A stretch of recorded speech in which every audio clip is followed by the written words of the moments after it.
సాక్షి అనగానే మనకి మొదటగా గుర్తొచ్చేది ఇద్దరు వ్యక్తులు. ఒకటి జగన్మోహన్ రెడ్డి, ప్రస్తుతాన్ని దాన్ని నడుపుతున్నటువంటి భారతీ రెడ్డి. ఎందుకనంటే అవినీతి సొమ్ముతో పెట్టినటువంటి పత్రిక. జగన్మోహన్ రెడ్డి రూపాయి పెట్టుబడి పెట్టకుండా పెట్టినటువంటి ఆ సంస్థ అది. వాస్తవానికి అదొక ప్రపంచ వింతలో ఎనిమిదో వింత. ఎందుకంటే ఒక రూపాయి జేబులోంచి పెట్టుబడి పెట్టకుండానే సాక్షి అనే ఒక అతిపెద్ద సంస్థ వాళ్ళ చేతిలో పడిపోయింది. ఎలా పడిపోయిందంటే క్విట్ ప్రోకో, అవినీతి సొమ్ము. వాళ్ళ నాన్న మేలు చేస్తే తీసుకొచ్చి డబ్బంతా కూడా ఇందులో సాక్షిలో పెట్టారు. ఆ రకంగా సాక్షి వచ్చింది. సరే, ఇదంతా అందరికీ తెలిసిన కథే అనుకోండి. అయితే ఓటమి తరువాత జగన్మోహన్ రెడ్డి కొన్ని రోజులు బెంగళూరు పారిపోయాడు, మనందరికీ తెలుసు. తాజాగా నిన్నే తిరిగి వచ్చాడు. అంటే దాదాపుగా 20 రోజుల తరువాత, అసెంబ్లీ సమావేశాల తర్వాత వెళ్ళిపోయిన జగన్మోహన్ రెడ్డి 20 రోజుల తర్వాత 15 రోజుల తర్వాత నిన్నే రావడం జరిగింది. మరి వచ్చిన తర్వాత కొన్ని సంచలన విషయాలు అయితే బయటకు వచ్చాయి. ఇప్పుడు ఆ మేనేజింగ్ డైరెక్టర్గా ఉండి సాక్షిని నడుపుతున్నటువంటి భారతీ రెడ్డి సాక్షి నుంచి జంప్ అవ్వాలని చూస్తుందా అంటే ఎస్, అవుననే సమాధానం వస్తుంది. సాక్షి నుంచి భారతీ రెడ్డి పారిపోవాలని చూస్తుంది. ఆ స్థానంలో ప్రస్తుతానికి కార్పొరేట్ వ్యవహారాలు చూసుకుంటూ ఆ డైరెక్టర్గా ఉన్నటువంటి, సాక్షిలో ఒక డైరెక్టర్గా ఉన్నటువంటి రాణి రెడ్డి అనే ఒక మహిళకు ఈ బాధ్యతలన్నీ కూడా అప్పగించాలని చెప్పి భావిస్తున్నట్టుగా ఒక వార్త అయితే ఇప్పుడు సోషల్ మీడియా వేదికగా హల్చల్ చేస్తుంది. దానికి అనేక కారణాలు ఉన్నాయి. ఎందుకంటే గతంలో సాక్షి మీడియాను అడ్డం పెట్టుకుని అటు చంద్రబాబు గారి మీద కానివ్వండి, లోకేష్ మీద కానివ్వండి, పవన్ కళ్యాణ్ మీద కానివ్వండి, లేదా పార్టీల మీద కానివ్వండి, ఇష్టం వచ్చిన విష ప్రచారం చేశారు. ఏ రకంగా వాళ్ళకి వైసీపీకి ఏ రకంగా అనుకూలంగా ఉంటే ఆ రకంగా వార్తలు రాసుకున్నారు. చంద్రబాబు గారి అరెస్టు సమయంలో అత్యంత నీచంగా దిగజారి ఆ వార్తలు రాశారు. సరే, సాక్షి అంటేనే నీచం, నీచం అంటేనే సాక్షి అనుకోండి. సాక్షి పత్రికలో రాసేవన్నీ కూడా అబద్ధాలని చెప్పి స్వయంగా జగన్మోహన్ రెడ్డి అసెంబ్లీ సాక్షిగా ఒప్పుకోవాల్సిన పరిస్థితి. సరే, కర్మ అనేది ఒకటి ఉంటుంది, అది ఆ విధంగా రాసిపెట్టింది అనుకోండి. ఎప్పుడో సన్నబియ్యానికి సంబంధించి అనుకుంటా సాక్షిలో తెలియక రాశారు, మేము ఎక్కడ సన్నబియ్యం ఇస్తామని చెప్పలేదని చెప్పి జగన్మోహన్ రెడ్డి నాలిక మడతేసి భారతీ రెడ్డి పరువు అంతా తీసేశాడు. తర్వాత ఇటీవల సాక్షిలో భారతీ రెడ్డి కూడా మాట్లాడుతూ ఒక ఇంటర్వ్యూలో సాక్షిలో మేము అబద్ధమే ప్రచారం చేయం, మేము అన్ని కూడా నీతి నిజాయితీ మీద రాస్తామని చెప్పింది. అది చూసిన ప్రతి ఒక్కరు నవ్వుకోవటమే. ఆ జోకులు ఏమీ లేవు అనుకున్న సమయంలో భారతీ రెడ్డి ఒక పెద్ద జోకు పేల్చింది. మరి ఇప్పుడు ఎందుకు భారతీ రెడ్డి వెళ్ళిపోవాలనుకుంటుంది అంటే, సాక్షిలో అసత్య వార్తల సంగతి కాసేపు పక్కన పెడితే అనేక అవకతవకలు కూడా జరిగాయి. సాక్షికి సంబంధించి ఎంప్లాయీస్కి సంబంధించిన జీతాలన్నీ కూడా ప్రభుత్వం నుంచి ఇప్పించారనేది ఒక ప్రధాన వాదన. ముఖ్యంగా డిజిటల్ కార్పొరేషన్లో అనేక మంది సాక్షి ఉద్యోగులను పెట్టి పనేమో ఎక్కడ చేస్తారు, జీతమేమో ప్రభుత్వం ఇస్తుంది. అది ఒక్కటేనా అంటే కాదు. సరే, అది లాగితే బయటకు వస్తుంది అనుకోండి. దాంతోపాటు వాలంటీర్లకు, సచివాలయ ఉద్యోగులకు నెలకు 200 రూపాయలు జీతం కంటే కూడా అదనంగా ఇచ్చి కేవలం సాక్షి పత్రిక మాత్రమే కొనుగోలు చేయాలని చెప్పి ఆదేశాలు జారీ చేయడంతో దాదాపుగా సచివాలయ ఉద్యోగులు 1.5 లక్ష ఉన్నారు. అలాగే వాలంటీర్లు ఒక 3-4 లక్షల మంది ఉన్నారు. వీళ్ళందరి చేత సాక్షి పేపర్ను కొనుగోలు చేయించడం ద్వారా 100 కోట్ల రూపాయల ఆదాయం సాక్షి పేపర్కు వచ్చింది.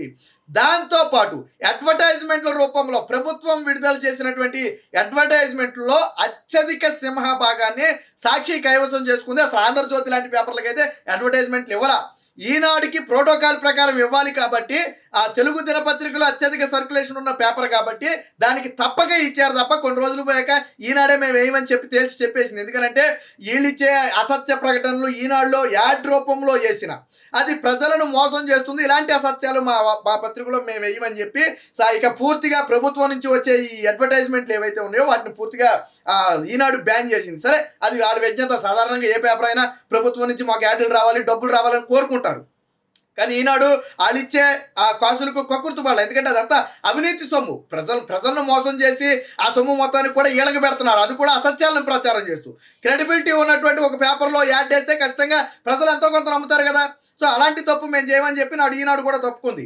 ఇలా 1 కాదు 2 కాదు, సాక్షిలో అనేకం జరిగాయి. ఇటు ప్రభుత్వం నుంచి అడ్వర్టైజ్మెంట్ రూపంలో 100,000 కోట్ల రూపాయలు సాక్షికి దోచిపెట్టారు. సాక్షిలో ఉద్యోగులేమో గవర్నమెంట్ ఎంప్లాయీస్గా చూపించేది జీతం అక్కడిచ్చి ఉద్యోగం ఏమో ఎక్కడ చేయించుకున్నారు. ఇక ఇదే సమయంలో వాలంటీర్ల చేత, సచివాలయ ఉద్యోగుల చేత పేపర్ కొనిపించారు. ఇలా 1 కాదు 2 కాదు, అనేక అవకతవకలు సాక్షిలో జరిగాయి. ఇప్పుడు తీగలాగితే డొంక గదులు. ఎందుకంటే ఇవన్నీ కూడా ప్రభుత్వం నుంచి జీతాలు ఇవ్వడంతో ముడిపడి ఉన్నాయి. వాస్తవానికి సజ్జల రామకృష్ణారెడ్డి కూడా ఎవరో సాక్షిలో గుమస్తా. జగన్మోహన్ రెడ్డి దగ్గర సాక్షిలో పనిచేసినటువంటి గుమస్తాయే సజ్జల రామకృష్ణారెడ్డి. అలాంటి సజ్జల రామకృష్ణారెడ్డి కూడా సలహాదారుడు పదవి ఇచ్చి ఎన్ని కోట్ల రూపాయలు కట్టబెట్టారో మన అందరికీ తెలుసు. సరే, ఇది ఈయనంటే రాజకీయ పరంగా వచ్చాడు అనుకోవచ్చు, కానీ ఉద్యోగులలో కూడా చాలా మంది సాక్షి ఉద్యోగులకు జీతం ప్రభుత్వం చెల్లించింది, కానీ పని మాత్రం సాక్షి ఆఫీసులో చేశారు. సో ఇవన్నీ కూడా తీగలాగితే డొక్క కదులుతాయి. ఎందుకంటే ప్రభుత్వ ఖజానా నుంచి ఖర్చు పెట్టినటువంటి ప్రతి రూపాయికి లెక్క చెప్పాల్సి ఉంటుంది. ఇప్పుడు దీని కూపీ లాగడం మొదలు పెడితే సాక్షి మేనేజింగ్ డైరెక్టర్గా ఉన్నటువంటి భారతీరెడ్డి మెడకు ఇవన్నీ చుట్టుకోబోతున్నాయి. సరే, వదిలేసి వెళ్ళిపోయినంత మాత్రాన భారతీరెడ్డి తప్పించకూడదంటే తప్పించుకోదు. ఖచ్చితంగా ఇవి జరిగినప్పుడు మేనేజింగ్ డైరెక్టర్గా ఉన్నది భారతీరెడ్డి కాబట్టి ఆవిడ మెడకు చుట్టుకుంటాయి. కాకపోతే విమర్శలకు తావివ్వకుండా తప్పించుకోవటం.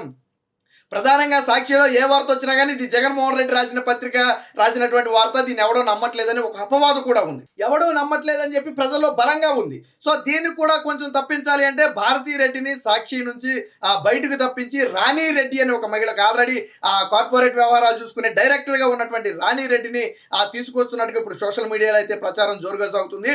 ముఖ్యంగా మొన్న బెంగళూరు వెళ్ళిన సమయంలో ప్రధాన చర్చ అంతా కూడా సాక్షి నుంచి భారతీరెడ్డి బయటికి రావడం మీదే జరిగిందని చెప్పి చాలా మంది విశ్వసనీయ వర్గాల ద్వారా తెలిసినటువంటి సమాచారం.